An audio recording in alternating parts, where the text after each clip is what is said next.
A viewer wanted me to address a few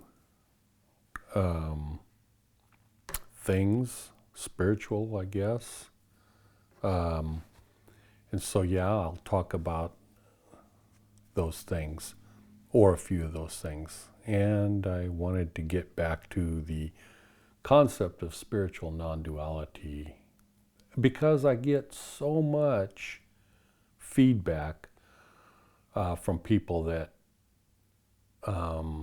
believe in non-duality. And so the few questions that this one person had, and maybe it is a concern or something for a lot of people, I don't know. But it has to do, so one of the, I wish I had all the questions in front of me, but I left them somewhere else. Anyways, dealing with animals, meaning, spiritually speaking, are animals, do they have individual spirits, etc., or are they no different than rock, for instance? So all living things have their own spirit. So think of,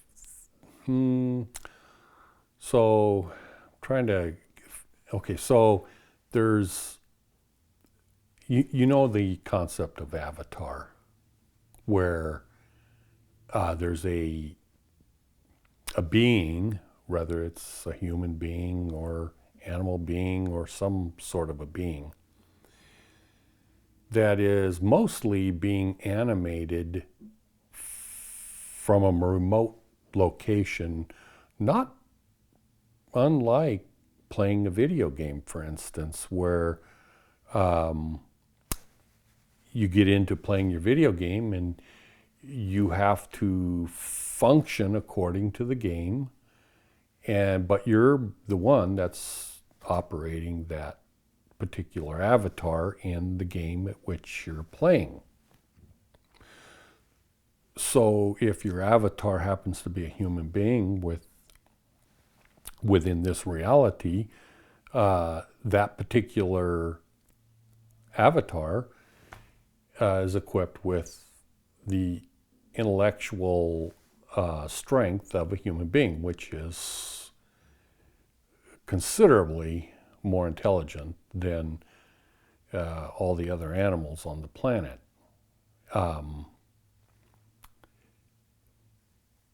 But nevertheless, it's an avatar. It isn't you. It isn't the spiritual essence of what you are. It's simply an avatar. So I'm kind of backtracking here. So not backtracking, but my mind is going back to a different way to address this whole thing about animals and everything. So as an adult, let's say you're a doctor or some sort of profession that requires a lot of schooling and stuff. And so as a doctor, you can't be a doctor without first being a kindergartner, without first being a 10th grader. Without learning, without that history, you can't be the doctor. So look at it this way. The doctor, the particular spirit that's operating that avatar of a doctor, also had to operate the avatar of a 6-year-old at one particular time in that particular life. So the human being goes to sleep at night and wakes up one day older, one day wiser, one day. But if you extrapolate that and say, okay, well, in another life you had to be a bug. Well, that doesn't mean the spiritual essence of you is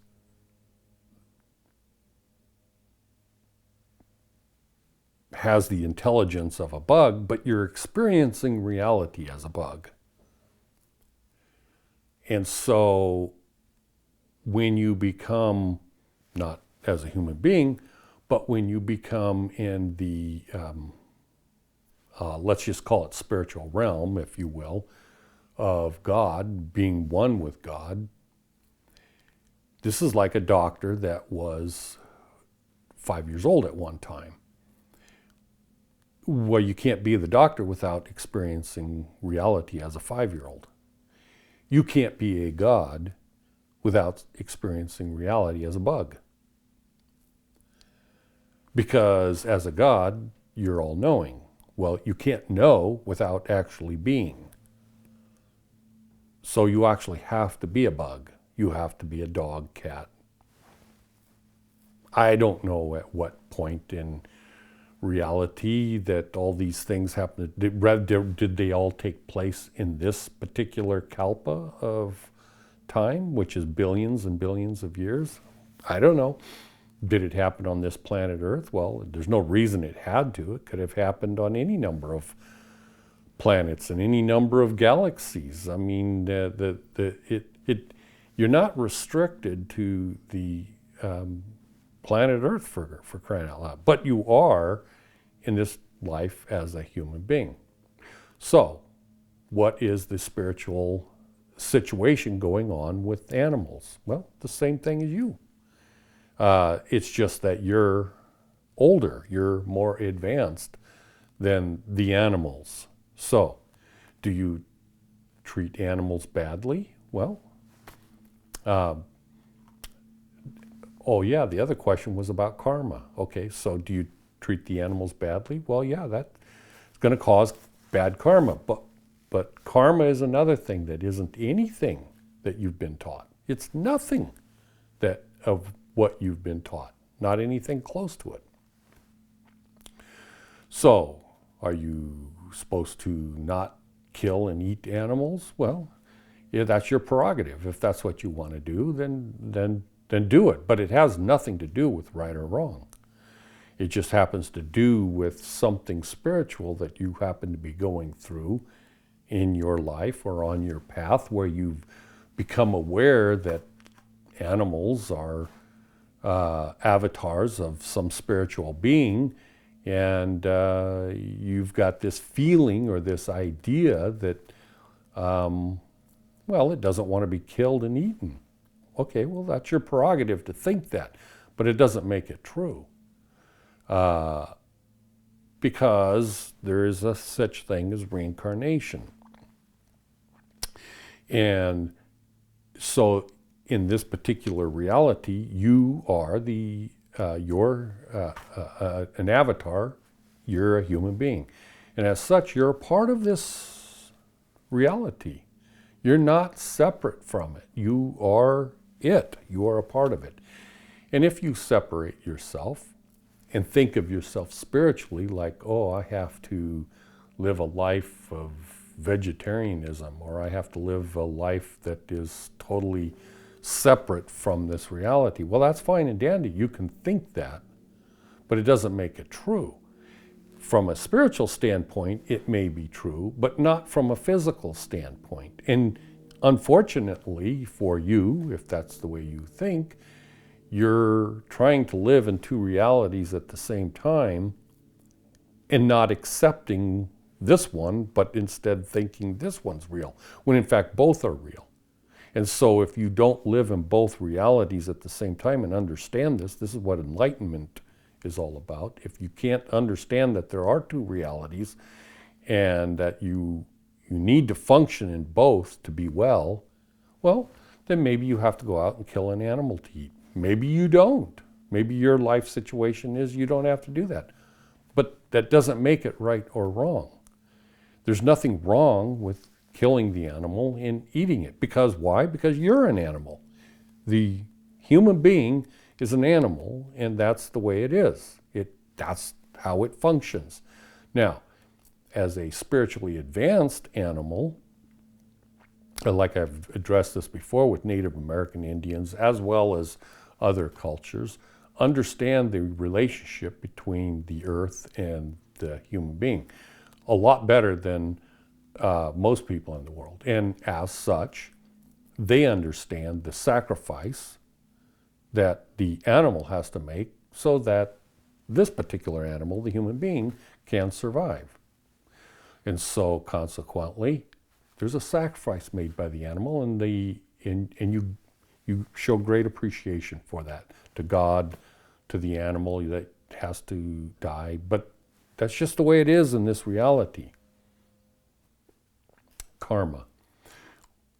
It isn't what you think it is. Karma is pretty much the opposite of what everybody's been taught.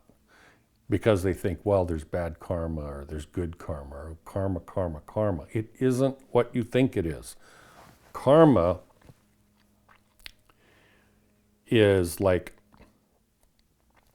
think of it like if your teacher, meaning God, loves you so much that this particular deity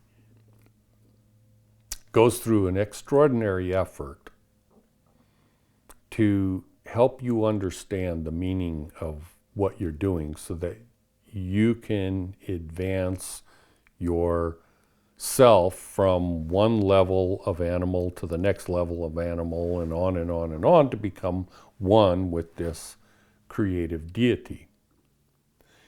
And so if you think of karma as the loving guidance that is being given to you personally, specifically designed for you, then it is no longer a good or bad karma. It is always good. There's no such thing as bad karma. Because, for instance, if you're on a path and you happen to be demonic, for instance, and you're gravitating towards becoming one with Satan, okay? And that's what you desire. That's the thing that you really are after. Okay, if that's the case, you can go around and do a bunch of bad things, for instance. When I say bad, I'm talking bad from God's perspective, or the Creator God's perspective, Vishnu, myself, for instance. If you choose to be bad, there's no such thing as bad karma coming back to you, because there's no point in it, because that's the path you're taking. So there's not going to be any bad karma for you. But if you're involved in these sorts of things and evil practices and everything, but in between reincarnations and everything, you go back to a different realm, and you go, oh damn, that was a bad mistake. I don't know why I keep choosing to go down this path of evil, and I don't seem to be advancing very well with my other friends and associates, etc., to become one with this God and everything. I keep making bad choices. Maybe I need a little stronger medicine to get me back on the path. So you're born again, and just horrible shit seems to keep happening for you. Well, and these self-righteous people would say, well, you've got bad karma. You must have did some bad things in your past. No.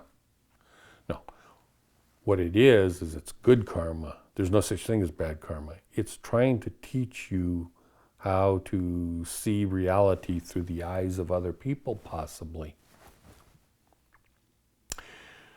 There's also such things as the perfect example that I can come up with this karma thing is Jesus hanging on a cross. Okay.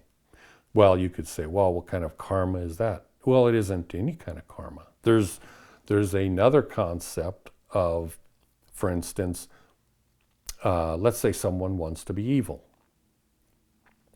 Well, you have to actually do something to be adjudicated as being evil. So Who's going to be the victim, for instance? Well, there has to be a victim. Without a victim, there can't be an evil practice. So some people, if not all people, at some point in their progression, meaning not here in this physical realm, but in the spiritual realm before you're reincarnated again, they might say, you know what, I'm going to have this avatar body. I will volunteer to be a victim so that others can, learn right, wrong, etc., etc. I've got strong shoulders, so to say, and I'll do my time as being a victim because it's not going to cause me any great. Well, it may physically cause great discomfort, but spiritually, I'm okay with that. Well, then you have a situation like Jesus. This didn't happen because of bad karma, but because he was just doing his part to help everybody else become better off. So, is that confusing or does that make sense? So I wanted to, there again, getting back to this spiritual non-duality. Let me make this perfectly clear again, because I've done it numerous times. There's a proclivity in this physical reality to gravitate everything to non-duality. You've got in Christianity the perverse teaching of the Father, Son, and the Holy Ghost, the Trinity, they're all one. And God created mankind and everything and blah, blah, blah. So in reality, that sort of concept is actually non-duality because there's only God in reality. And of course, to believe that sort of thing, you have to practice cognitive dissonance. And so when other things come along to wake you up, if you will, or that makes sense, your brain, your mind just simply twists things so that in your reality, non-duality makes sense. And so, for a good example is I get feedback sometimes where people will say, well, you're delusional, or you're an idiot, or you don't know what the heck you're talking about. And because, most spiritual teachings in this realm promote non-duality. And the deeper you go, the deeper you understand every religion and faith eventually gets back to non-duality almost always. But that's because Satan is the god of this world, and over time that's what is taught. Well, it just isn't true. And it's like Advaita is assumed to be non-duality. But when in fact that's simply a misunderstanding of the concept of Advaita, because the shall I say, simple-minded or simple spiritually minded people are attracted to that concept because it avoids, not avoids, it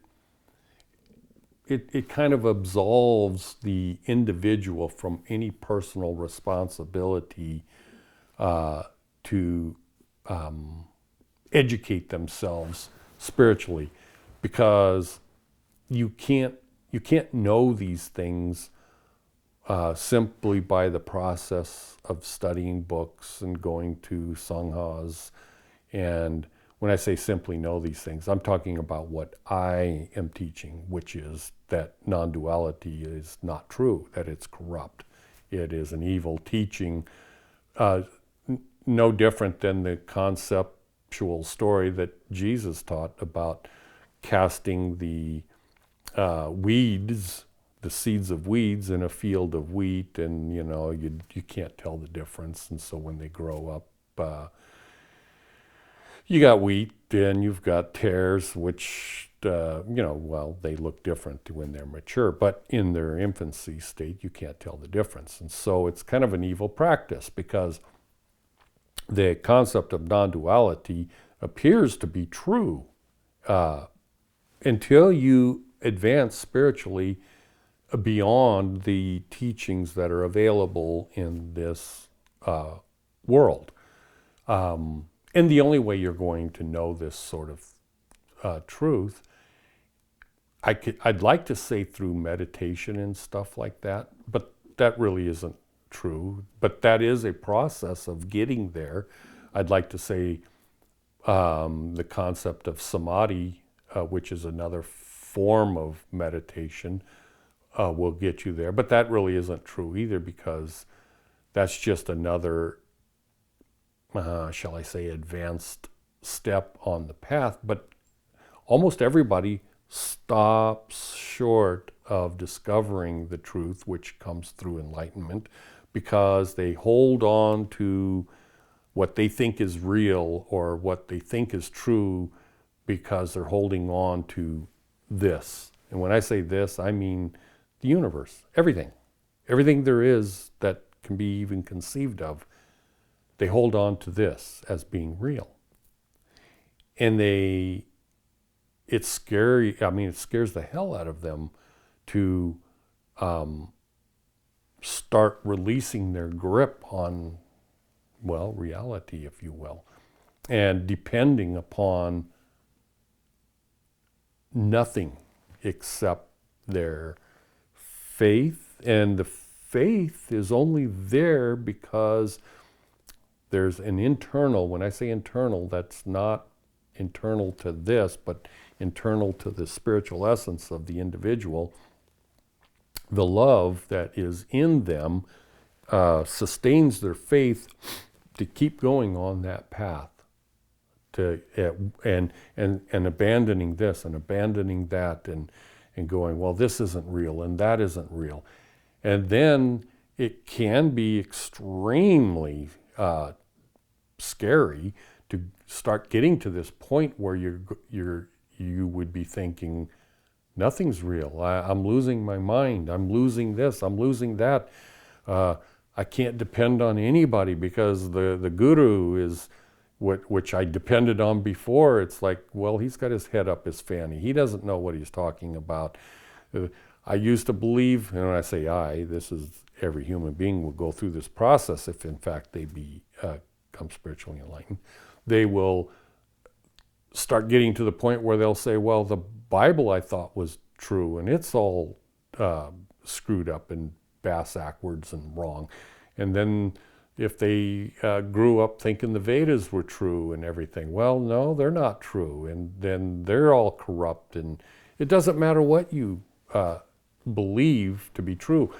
It could be Christianity and thinking, well, the only thing that's true is the love that Jesus had for me, and he died on the cross for me, and stuff like that. Well, but then you have to even drive past that and go, well, I don't know what he did or he didn't do, because you know what? I wasn't there. All I have are books that I read. And so I don't know what is and isn't true. You have to even get beyond that as a Christian, that is. And so you will, assuming you get on that path, you will eventually get to the point where there's nothing.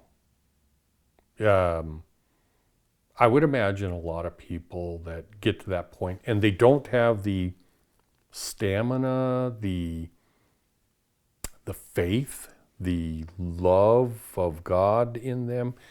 If they don't have that developed well enough yet by that point, they may even go commit suicide because they're going to lose their mind. I mean, it's like, because you have to, a thought comes to my mind, it's like you're going through a tunnel, and they always say, well, there's the light at the end of the tunnel. But in reality, there's no light at the end of the tunnel. and the tunnel opens up to an expanse of no tunnel. There's just an opening, and it's total darkness in all directions, and there's no light at the end of the tunnel because there's no tunnel. And so you don't know which direction you came from, and you don't know what direction you're going to. There's no way to discern what is up and what is down, or right or left, or in or out. It's just total darkness with nothing to guide you. There's nothing left. That's when, at this spiritual path that you're on, assuming again that you're on the path to becoming spiritually and God enlightened, you will be in that period of, shall I say, total darkness, of being guided. And so you'll find yourself as a human being going about your daily duties, and you're like mindless, thinking, what the hell is the point of life? What am I doing? What's going on? But you have to function, because see, if you don't eat, you die. And if you die, then you have to reincarnate and start the whole process over again of being a child and growing up and blah, blah, blah, blah, blah.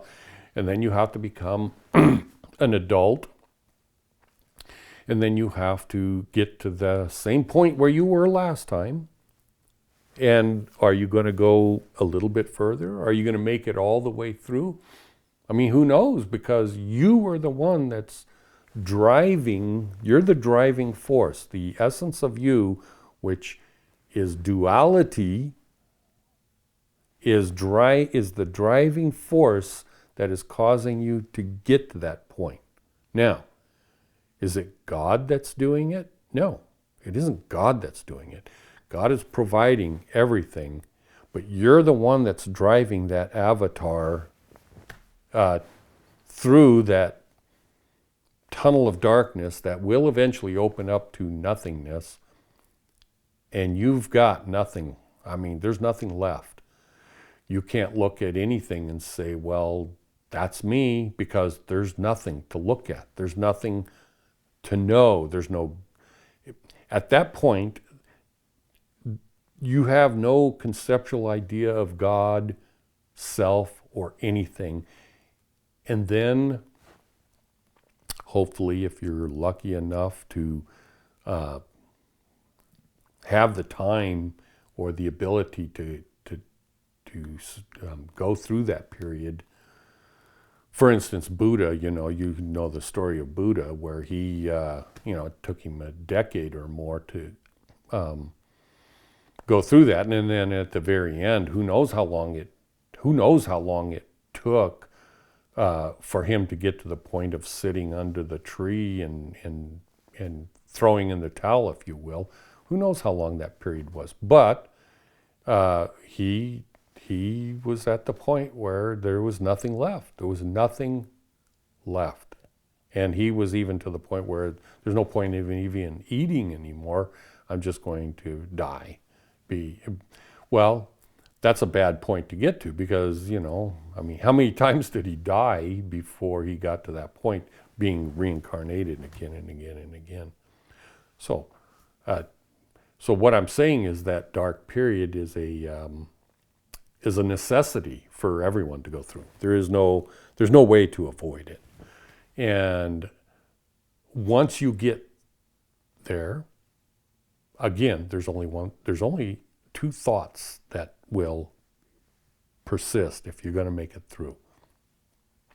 And that is the love for God, which if there is a love for God, then that helps you to understand that, in fact, there is a God. And if there is a faith in you, the stamina and the strength to keep you going, then there is a you. Now, I'm not defining what you are, and I'm not defining what God is. I'm not defining that they're separate, and I'm not defining that they are one thing, Because in this particular experience, if you will, there is no such thing as thing or no thing. So there cannot be a separation and there cannot be a unification. It's not possible. That's what Advaita is trying to teach, but people are so ignorant that they don't understand this because they refuse to get to that point to understand what the hell is going on. So you get into that dark period. That dark period could last years. And it's a very difficult period to get through because you got no friends, you got nothing to depend on. And so some people just kind of like wander in the forest, or who knows? I mean, it's different for everyone. But if you're busy in this world having to earn a living and on a day-to-day basis, you'll never be able to do that. It's not possible because you're too preoccupied with survival, if you will, going to work, feeding yourself, whatever. So you get through that dark period. How do you get through it? You just know. There's just a knowing. It's like, well, if I go that way, but well, what is that way? There's no way to know because there's no guidance. It doesn't matter. There's this invisible gravitational pull. Think about it. A magnet is not pulling copper because it's not magnetic. So that rather than say magnetic, there's like this gravitational draw of the creator God, Brahma, the God that Jesus prayed to. There's this gravitational pull, but only if you are something to be acted upon. If you're nothing to be acted upon, then you're never going to be one with God. You're never going to get there because gravity is sort of like, it isn't doing anything. It just is. And if something has mass, or if something is in existence, it can be drawn by gravitation. And everything in itself has gravity. So it doesn't matter from the smallest speck to the largest thing in relation, they have gravity. That's why there's less gravity on the moon because it has less mass than the Earth, etc., etc. So spiritually, and by the way, when I'm talking about gravitation, everything in reality is a similitude of what reality really is. There's no mistake that God created gravity and this reality because it's telling you how things really are. Not that gravity is real. This is all just an imaginary realm that's created so that you can advance to the things that I'm trying to teach you. So, if you are in the belief system of non-duality, then that means you're nothing, you see, because that means you think you are God. And so when you're in this dark period, you're not going to be drawn to God because you have no gravity, you have no mass, you're nothing. And you're going to keep going back on that ignorance of not being one with God because when you get to that point, there's no way to go. It's total darkness. But if you have that faith in you and it's like you go, I am something. I don't know what I am, but I am something. I am a spiritual being. Like for instance, you go, well, this body is an avatar of my spirit. Well, what's the avatar of my spirit? I mean, you keep going back.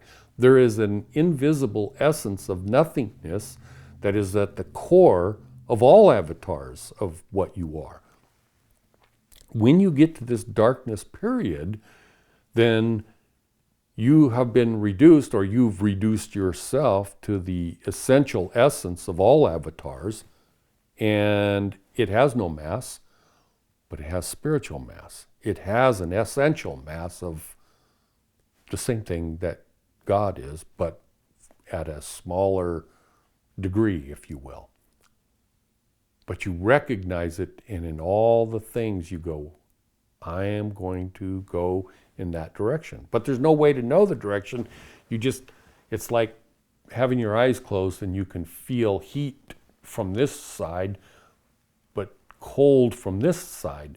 And so if you want to get warm, you know which way to go because you can feel the heat coming from that direction.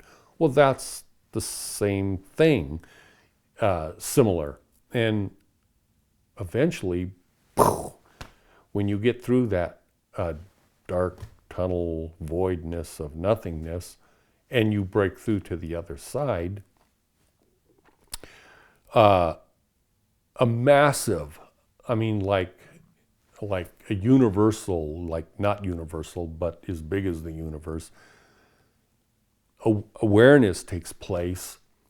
And so Advaita, now you understand the true meaning of what was trying to be conveyed in the Vedic writings about what Advaita means.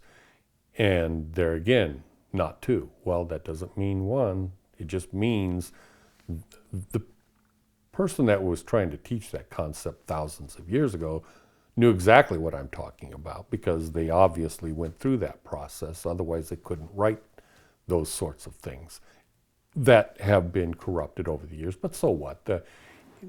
It doesn't matter that all the spiritual writings and stuff like that in ancient times are corrupt. That doesn't matter. There's still a tremendous amount of spiritual wealth of understanding that can be gleaned from all of that, those ancient writings and stuff. And that's good. You should keep on that path. But so when you go through that and you get to the other side and you listen to people go, well, you denounced non-duality, spiritual non-duality, you're an idiot and everything. Well, if you're already on the other side of that, basically all you do is you go, I don't know how to address this person because I don't want to upset them and make them mad or make them angry, and I want to help them, but on the same token, I can't deny the truth. And so you're kind of stuck between a rock and a hard place because, and furthermore, you don't know why they are against non-duality. Is it because they're holding on to the teachings, or is it because they feel a gravitational pull towards the darkness of evil? I don't know.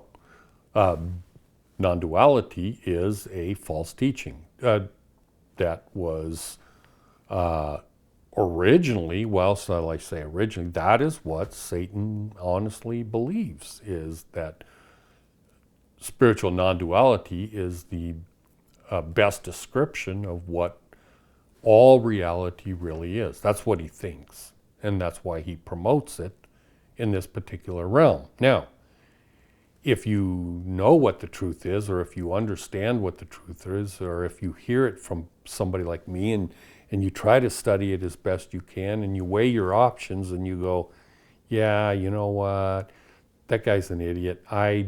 Non-duality is the truth. Okay, well, there doesn't need to be any hatred involved or anything, but the reality is, I'm telling you straight up, duality is real.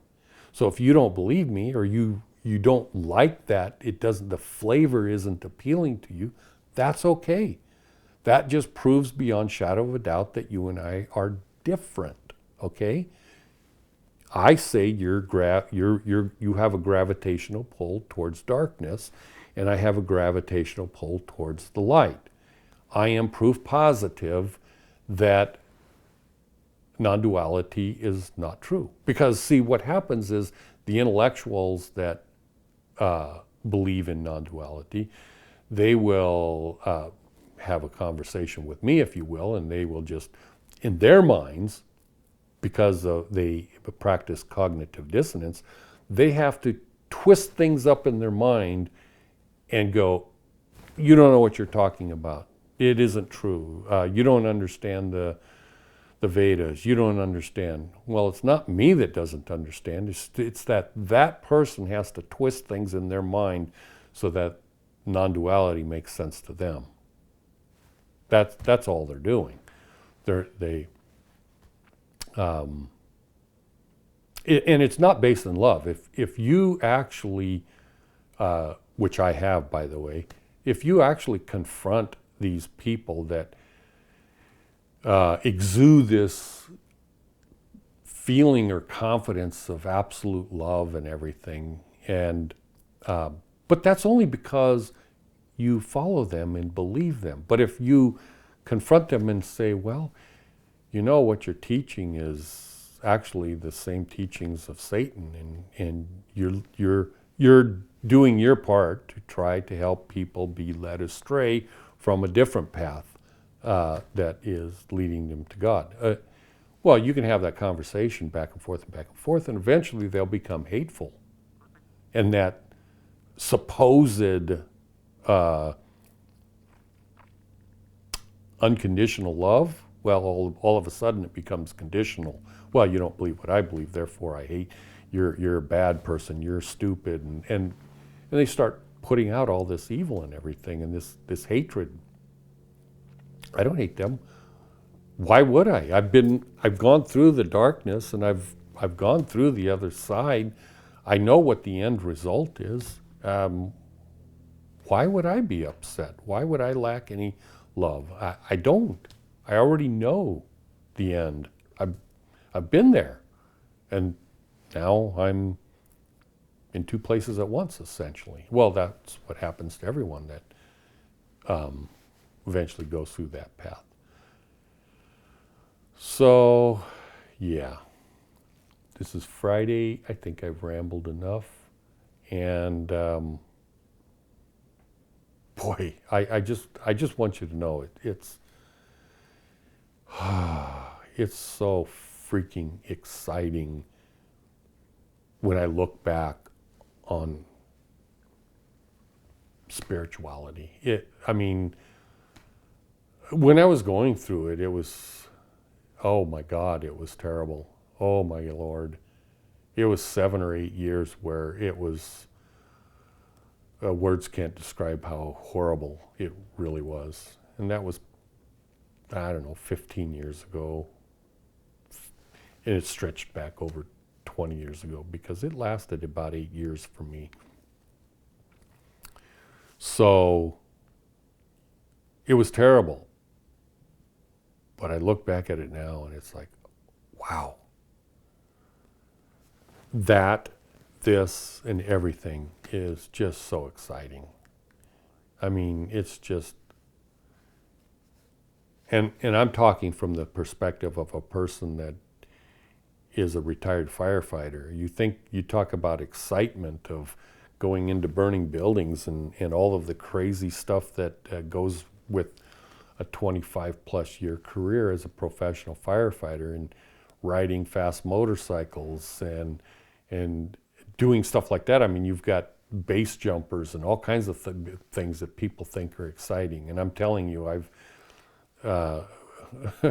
being inside of a burning building when things are crashing down around you and you can't see more than 10 inches in front of your face and stuff, that's excitement.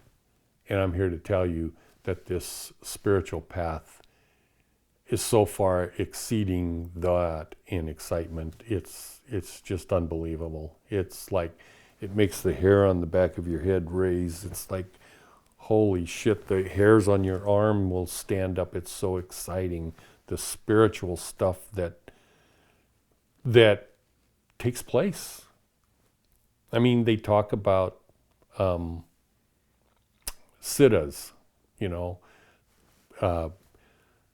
experiencing supernatural things. Yeah, that's real. That stuff can take place on a daily basis. And it's like, normal people that if they saw what was going on, they would go, what are you, a magician? Or if they didn't say that, they might go, well, you practice black magic. Or maybe they say you're a witch or something like that, because nobody can do that kind of stuff. Well, yeah, you can. You can do that stuff if you're on this path and you love God and yeah, it's real stuff. Yeah, you can lay your hands on people and bless them. And I mean, Jesus brought people back to life from death and walked on water and stuff like that. Well, did he really do those things? Well, I don't know, but I can see how clearly, from my perspective, it wouldn't be a difficult thing to do, considering the things that I've done and gone through. So yeah, it's exciting. Parachuting out of an airplane may be considered exciting, but it pales in comparison to the spiritual excitement that takes place. Anyways, so yeah, man, I swear it's worth it. Just cultivate as best you can your love for each other, for yourself, for God. Cultivate that love. Cultivate it to the fullest extent. And then at the same time, study and cultivate what faith is and the fearlessness of doing things that you would normally feel so out of your safety zone, spiritually speaking. And you just kind of throw caution to the wind, if you will, because your faith and your love sustained you. Develop your faith, develop your fearlessness, develop your love to such an immense level before you open that door of that dark tunnel, if you will. But you don't have to worry about it. You don't. All these things will take place without you being the master planner, because if you love and you continue on the path, magically, if you will, God will help you find your way through and put things on your path, and magically, if you will, things will take place and they'll keep going. But yeah, you have to build your